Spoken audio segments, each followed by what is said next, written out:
Hello everyone. आज मैं micro controller के बारे में डिस्कस करूंगा। तो पहले माइक्रो कंट्रोलर के बारे में बताऊं मैं, तो पहले आप जानिए ये सब इससे रिलेटेड जो टर्म्स हैं क्या क्या और सब चीज़ें होती हैं। फर्स्ट ऑफ ऑल सीपीयू होता है, सेंट्रल प्रोसेसिंग यूनिट। ये डिजिटल कंप्यूटर का पार्ट होता है, यानी कंप्यूटर का भी कोई पार्ट होता है। ठीक है, तो सीपीयू जब एक चिप पे आ गया सीपीयू के कंपोनेंट्स, तब वो हो गया माइक्रो प्रोसेसर सिंगल चिप पे। फर्स्ट जो माइक्रो प्रोसेसर आया, उसके बाद से माइक्रो प्रोसेसर है जो सीपीयू काम करने लगा, तो इसलिए एमपीयू बोलने लगे। सीपीयू होता है that is central processing unit, और जब माइक्रो प्रोसेसर बन गया तो वो एक सिंगल चिप पे सीपीयू के सभी components that is ALU, CU और रजिस्टर सब आ गए एक साथ। तो एक सिंगल चिप पे आ गया, तब उसे माइक्रो प्रोसेसर बोला गया। और microprocessor as a CPU जब काम किया तो उसे बोला गया एमपीयू भी, MPU microprocessor as a CPU unit. तो ये कॉन्सेप्ट है सीपीयू का, इसका कॉन्सेप्ट है माइक्रो प्रोसेसर का। अब एक ऐसा सिस्टम जो सिंगल चिप का कंप्यूटर हो, मतलब बाद में जब वीएलएसआई आ गया, वेरी लार्ज स्केल इंटीग्रेशन, तो जो इसका चिप का फैब्रिकेशन और ज़्यादा डेंस हो गया, काफ़ी चीज़ें एक साथ आने लगी। तो ऐसा चिप बन गया जिसपे माइक्रो प्रोसेसर था ही, दैट इज वो था ही, उसके साथ साथ और भी कंपोनेंट्स जो इम्पॉर्टेंट कंपोनेंट्स हैं, that is input output unit का वो रहे, मेमोरी रहे, रैम और रोम उसी पे आ गया सिंगल चिप पे ही। कुछ पोर्ट्स भी दे दिए गए, जो पोर्ट्स हैं एडी कन्वर्टर, डीए कन्वर्टर, या फिर काउंटर या टाइमर, इस तरह की कुछ सर्किटरी और बढ़ा दी गई। इट मीन्स पूरा पूरा कंप्यूटर ही एक ही चिप पे एक छोटा सा बना दिया गया, डिजाइन कर दिया गया। उसी को माइक्रो कंट्रोलर किया कहा गया, क्योंकि वो सिंगल चिप माइक्रो कंप्यूटर बोला गया है बेसिकली, और सिंगल चिप माइक्रो कंप्यूटर को माइक्रो कंट्रोलर कहा गया क्योंकि ये जो डिवाइस बन के आई, इसका बेसिक वर्क था कंट्रोल करना। ये डिफरेंट टाइप के कंट्रोल किया है, इंडस्ट्रियल कंट्रोल, प्रोसेस कंट्रोल, आपका consumer and appliances control, instrumentation का कंट्रोल, इस तरह के डिफरेंट पर्पज के कंट्रोलिंग पर्पज के लिए यूज किया गया इंडस्ट्री में as well as home appliances में भी। सब जगह कंट्रोलिंग का ही काम किया गया। इसलिए ये सिंगल चिप माइक्रो कंप्यूटर की जगह इसको क्या बोला जाने लगा, माइक्रो कंट्रोलर। ये कंट्रोल काम करने लगा, एक ही चिप पे सब कुछ था, दैट इज कंप्यूटर के जो बेसिक चीजें जरूरत है वो सब पूरा आने लगी। इसी से संबंधित आपका होता है एम्बेडेड सिस्टम, एम्बेडेड प्रोसेसर होते हैं। उस सिस्टम में क्या होता है एम्बेडेड में, कि कोई एक डिवाइस होती है जिसमें कंप्यूटर फिटअप कर देना, उसके साथ एम्बेड कर देना, जो कि पूरा डिवाइस में जो कंट्रोलिंग हो कंप्यूटर के थ्रू हो। तो उसमें एम्बेडेड सिस्टम में माइक्रो कंट्रोलर न हो के माइक्रो प्रोसेसर लगाया जाता है, और भी कुछ पोर्ट्स लगाए जाते हैं, लेकिन मेमोरी वो उसमें अलग से होती है। वो डिपेंड करता है किसी एप्लीकेशन पे, जहाँ कहीं मेमोरी की जरूरत होती है और कहीं नहीं होती है तो वहाँ उस तरह से लगा देते हैं। और भी कुछ प्रोसेसर इस तरह से डेवलप हुए थे, जैसे अर्थमेटिक माइक्रो प्रोसेसर डेवलप हुआ जो कि स्लैब में वर्क करता रहा। अर्थमेटिक के अलावा ग्राफिक्स का भी प्रोसेसर डेवलप हुआ, उसको भी अलग से वर्क लिया गया, लेकिन वो सब स्पेशल पर्पज माइक्रो प्रोसेसर थे। माइक्रो कंट्रोलर डिफरेंट है। माइक्रो कंट्रोलर क्या है आपका, ये सिंगल चिप माइक्रो कंप्यूटर है, एक सिंगल चिप पे है, इसमें बेसिक फंक्शनलिटी है, इस सिंगल चिप पे ही सब कुछ हो जाता है। लेकिन जो दूसरे प्रोसेसर्स की बात हम कर रहे थे, आपको ग्राफिक्स का हो, अर्थमेटिक का हो, ये सब जितने थे आपके को प्रोसेसर थे, इन सब में के केस में माइक्रो प्रोसेसर होता था, लेकिन मेमोरी डिफरेंट होती थी। तो ये बेसिक कॉन्सेप्ट है आपका कि माइक्रो कंट्रोलर क्या है, माइक्रो प्रोसेसर क्या है, और फिर और रिलेटेड एम्बेडेड का, न्यूमेरिक का, या फिर ग्राफिक्स का माइक्रो प्रोसेसर्स कौन कौन से हैं, क्या कैसे हैं, उसमें डिफरेंट इनसे क्या है। अब इनकी बात जब करेंगे तो 1976 में इंटेल का 8048 सीरीज आई थी माइक्रो कंट्रोलर्स की। उसमें कई माइक्रो प्रोसेसर है, ज़्यादा करके 8 बिट के थे, और 4 बिट का ही शुरुआत हुई थी, लेकिन वो ज़्यादा यूज कम ही हुआ, 8 बिट का ज़्यादा यूज हुआ। देन फिर 8051 की सीरीज, वही हम अब डिस्कस भी करेंगे, सबसे इंपॉर्टेंट सब most widely used micro controller है 8051 वाली सीरीज कंप्लीट। ये आया इसके बाद। इसके बाद फिर 16 बिट का 1983 के आसपास आ गया था, 8096 वाली सीरीज पूरी स्टार्ट हुई। 8096 से शुरू हुआ, फिर 80196 और सब इसकी पूरी सीरीज हुई, जो कि 16 बिट का माइक्रो कंट्रोलर्स थी। ठीक है, तो अभी ये माइक्रो कंट्रोलर यूज होते होते अभी तक तो ये हो गया है कि और भी डिफरेंट कंपनीज आ गई, आर्म का आ गया, पिक का आ गया, कई माइक्रो कंट्रोलर फील्ड में आ गए। अभी एडवांस माइक्रो कंट्रोलर इतने हो गए कि काफ़ी ज़्यादा चेंजेज आ गए। तो माइक्रो कंट्रोलर का काम बेसिकली फिर से है कि कंट्रोल ही करना है, डिफरेंट इक्विपमेंट्स को, प्रोसेस को, इन सबको कंट्रोल ही करना है। तो अभी जो प्रोग्रामिंग इसकी पूरी होती थी माइक्रो कंट्रोलर की, वो असेंबली लैंग्वेज की होती थी, क्योंकि माइक्रो प्रोसेसर बेस्ड है तो उसकी प्रोग्रामिंग असेंबली लैंग्वेज की है। बाद में फिर लो लेवल लैंग्वेज के साथ इंटरफेसिंग के लिए एक सुटेबल लैंग्वेज सी लैंग्वेज था, तो सी की इंटरफेसिंग बहुत ज़्यादा हुई असेंबली लैंग्वेज के साथ। तो सी का जो एम्बेडेड सिस्टम के लिए काम करने लगा, माइक्रो कंट्रोलर के लिए वर्क जो किया, उसे एम्बेडेड सी, या फिर और सब कंपनीज ने थोड़ा बहुत उसके वेरिएंट डेवलप किए, कील सी, जैसे कील सॉफ्टवेयर डेवलप हुआ, एम्बेडेड सी का ही वर्जन है वो। तो इस तरह की काफ़ी चीज़ डेवलप हुई। लेकिन अभी हॉट लेटेस्ट चल रहा है मार्केट में पाइथन के थ्रू माइक्रो कंट्रोलर्स का प्रोग्रामिंग करना।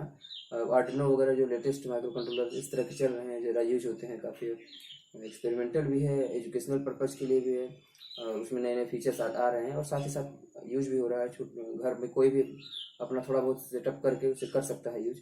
तो इस सब आर्डिनो वाले जो माइक्रो कंट्रोलर है वो पाइथन बेस्ड भी आने लगे हैं, तो पाइथन पे प्रोग्रामिंग होने लगी, तो उससे भी थोड़ा सा आसानी हो जाती है। सी बेस्ड था ही, तो पाइथन बेस्ड हो गया, क्योंकि आजकल बहुत ज़्यादा यूज हो रहा है पाइथन का लैंग्वेज।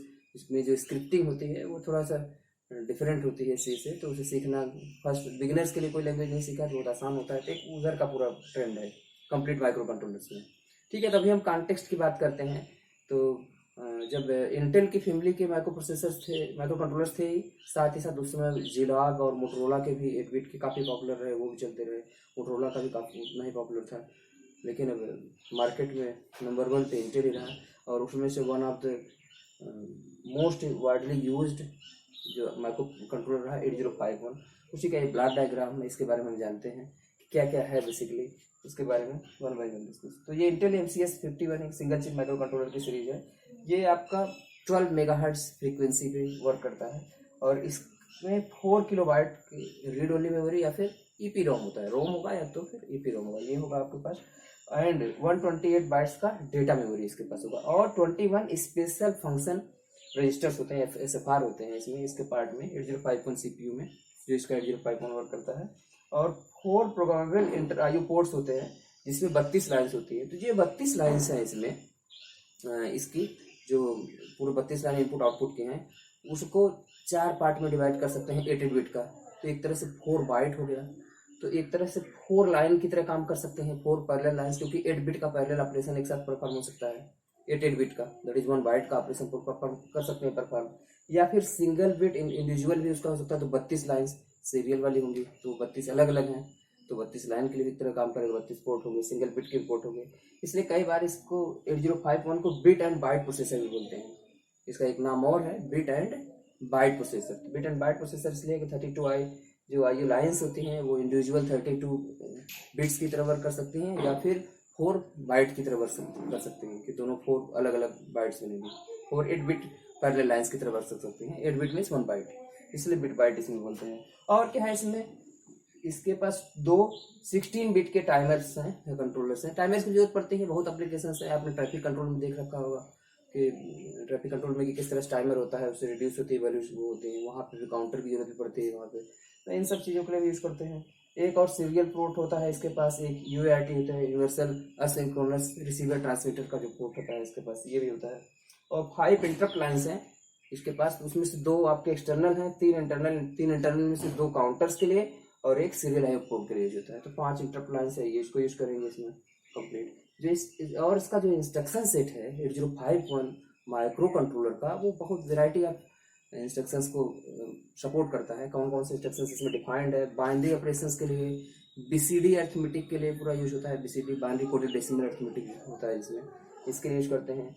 बिट को सेट और रीसेट के जितने फंक्शंस होते हैं, किसी बिट को सेट करना है, रीसेट करना है, जैसे क्लियर बिट, सेट बिट, इस तरह के 1 बिट में ही सीधे सीधे ऑपरेशन होगा, बिट ऑपरेशन जिसको कह सकते हैं करेगा। और लॉजिकल फंक्शन सभी हैं इसमें, और सबसे इंपॉर्टेंट है कि इसमें बुलियन फंक्शंस भी हैं, तो बुलियन में ट्रू फॉल्स वाले वैल्यूज। तो ये सब पूरे कंप्लीट इंस्ट्रक्शंस इसमें है, सेट में है इसके। और जो इसका सीरियल पोर्ट है वो फुल डुप्लेक्स मोड का है। 3 तरह का कम्युनिकेशन होता है, simplex, half duplex and full duplex. Simplex communication में जो रिसीवर और सेंडर के बीच में सिर्फ एक ही दिशा का पूरा 1 वे कंप्लीट होता है, सिस्टम एक तरफ से जा सकता है, बस दूसरी तरफ कम्युनिकेशन है। ब्रॉडकास्टिंग जैसे सिंप्लेक्स होता है कि टीवी से उधर से ही आएगा, इधर से कोई चीज़ हम कम्युनिकेट नहीं कर सकते, सिर्फ टीवी से ही हमें प्रसारण मिलेगा, और जो हम ऑडियंस से सुनेंगे, ओनली 1 वे कम्युनिकेशन होता है, इसलिए उसे सिंप्लेक्स बोलते हैं।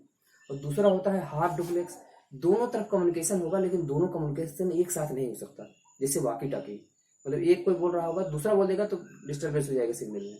एक टाइम पे एक बोलेगा, एक रिसीवर सेंडर साइड बोला, दूसरा सुन रहा होगा रिसीवर, फिर उसके बाद वो बोलेगा तब ये सुन रहा होगा। बीच में उनका ओवर एंड आउट का कॉन्सेप्ट यूज करते हैं, वाकी टाकी में यूज करते हैं जनरली इसको, इस तरह से सेटअप। हाफ डुप्लेक्स कम्युनिकेशन होता है। फुल डुप्लेक्स मीन्स दोनों साइड, जैसे आजकल हम फोन पे बात करते हैं फुल डुप्लेक्स कम्युनिकेशन है, तो फुल डुप्लेक्स वाले जो कम्युनिकेशन है, तो ये जो इसका सीरियल पोर्ट है वो फुल डुप्लेक्स मोड में वर्क करता है। दैट इज एक साइमल्टेनियस दोनों तरफ से सेंडिंग एंड रिसीविंग पॉसिबल है। ये पूरा इसका है कंप्लीट सीरियल पोर्ट का फंडा। और इसके जो एप्लीकेशंस हैं जो 8051 के इंडस्ट्रियल कंट्रोल में, प्रोसेस कंट्रोल में, कंज्यूमर एंड अप्लायंसेस कंट्रोल में, डे टू डे लाइफ में हम देखते हैं, या फिर इंस्ट्रूमेंटेशन में देखते हैं, इन सब जगहों पे होता है। और माइक्रो कंट्रोलर का भी यूज़ देखना भी चाहें तो आजकल फ्रीज वगैरह रेफ्रिजरेशन है, उसमें भी कंट्रोल का होता है सेटअप पूरा, कि किस तरह से सेंसर बेस्ड हो गया है कि कब टेम्परेचर ज़्यादा डाउन हो गया है, ज़्यादा फ्रीजिंग ज़्यादा हो गई है तो ऑटो डिफ्रॉस्ट कर देता है, या फिर इस तरह के बहुत ऐसी टेक्निक्स है। एसी का में कंट्रोलर लगा होता है तो उसमें ऑटोमेटिकली टेम्परेचर सेट कर दिया जाता है, इससे ज़्यादा हो जाए रूम टेम्परेचर कम हो जाए तो ज़्यादा कूलिंग हो जाए तो फिर अपने आप चेंज कर देगा। इस तरह की चीज़ें हो गई हैं ऑटो कंट्रोल वाले। तो ऑटोमेशन का बहुत ज़्यादा इस समय मार्केट में है कि सब चीज़ें सीखना जरूरी है। बहुत सब चीज़ें ऑटोमेट होती चली जा रही हैं, डिफरेंट पैनल्स इसके लिए डेवलप हो रहे हैं, तो वहाँ पे भी इसका है। इन सब के लिए बेसिक जरूरत पड़ती है कि सब में वही एक फंडा है कि किस तरह से माइक्रो कंट्रोलर वर्क करते हैं। चलिए इसके ब्लॉक डायग्राम पे हम आते हैं। तो आप यहाँ पे देख सकते हैं ब्लॉक डायग्राम, ये 8051 का CPU है, दैट इज माइक्रो कंट्रोलर है। तो ये माइक्रो कंट्रोलर CPU से हम बोल रहे हैं कि इसमें सब कुछ है, पूरा सेटअप। मेन वाला इसका CPU है, पूरा मिलकर माइक्रो कंट्रोलर है एक्चुअली। पूरा ब्लॉक डायग्राम 8051 का है। तो ये 8051 इसका माइक्रो प्रोसेसर वाला पोर्शन हो गया। ये ऑस्किलेटर और टाइमिंग का सिग्नल जो कि फ्रिक्वेंसी रेफरेंस के लिए है, या पता ही है कि 12 मेगाहर्ट्ज के लिए फ्रिक्वेंसी वर्क करता है। अब ये इंटरप्ट्स हैं, इंटरप्ट्स में देखिए 2 आपके एक्सटर्नल है, 3 इंटरनल है। ये इंटरप्ट्स की लाइन से जुड़ी हुई है। और ये है आपका 4096 बाइट्स का प्रोग्राम मेमोरी, इसका मतलब 4 किलोबाइट का प्रोग्राम मेमोरी है 8051 में, और 8751 दोनों में सपोर्ट करता है ये कंप्लीट। और 128 बाइट्स का आपका डेटा मेमोरी है, इतना इसका डेटा मेमोरी होगा। और 16 बिट का टाइमर इवेंट काउंटर्स 2 होते हैं, वो यूज होता है कई जगह जिस तरह की जरूरत होती है। और ये आपका 64 किलोबाइट का बस एक्सपेंशन कंट्रोल होता है बस से कनेक्ट होने के लिए। और फिर ये प्रोग्राम्ड आईओ है, प्रोग्राम्ड आईओ में 4 आपके पैरेलल पोर्ट्स हैं, address parallel port, address data bus का, आईओ पिंस का, ये सब का फीचर्स इसमें प्रोग्राम्ड के साथ दिया है। और ये देखिए सीरियल इन सीरियल आउट का फीचर है, इससे प्रोग्रामेबल सीरियल पोर्ट होता है जिसकी प्रोग्रामिंग कर सकते हैं।